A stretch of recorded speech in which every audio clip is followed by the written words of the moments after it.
আসসালামু আলাইকুম, welcome to my channel Yakin's voice.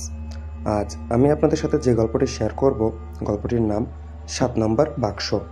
চলুন গল্পটি শুরু করা যাক। ঢাকার এক পুরাতন লাইব্রেরিতে কাজ করে মোহিত, একজন অন্তর্মুখী গ্রন্থপাল। একদিন সে আর্কাইভের পুরাতন তালাবন্ধ ঘর পরিষ্কার করতে গিয়ে খুঁজে পায় এক ধুলোমাখা কাঠের আলমারি।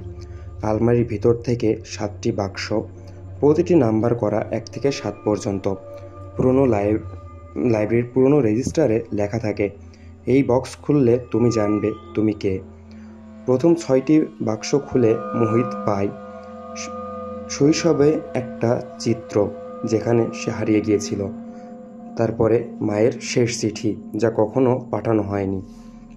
বন্ধুর বিশ্বাস ভাঙনের প্রমাণ, নিজের ভয়ঙ্কর স্বপ্নের ছবি, এক পুরনো স্কুল ছাত্রীর লেখা তার নামে চিঠি যে আত্মহত্যা করেছিল, পুলিশ রিপোর্ট যেখানে সে সন্দেহভাজন হিসেবে রাখা হয়েছিল।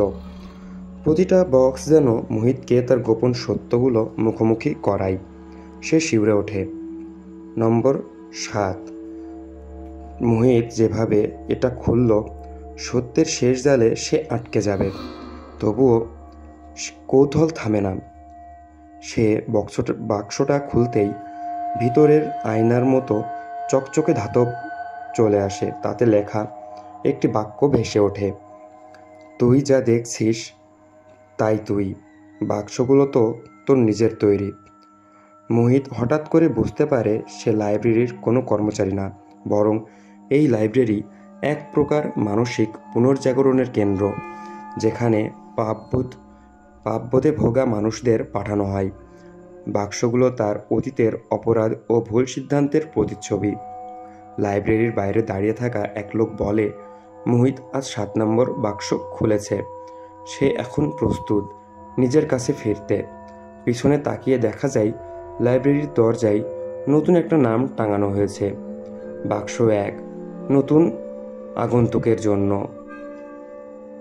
ধন্যবাদ। গল্পটি কেমন লাগলো অবশ্যই কমেন্ট করে জানাবেন এবং গল্পটি আপনার প্রিয় মানুষদের কাছে শেয়ার করে দিবেন।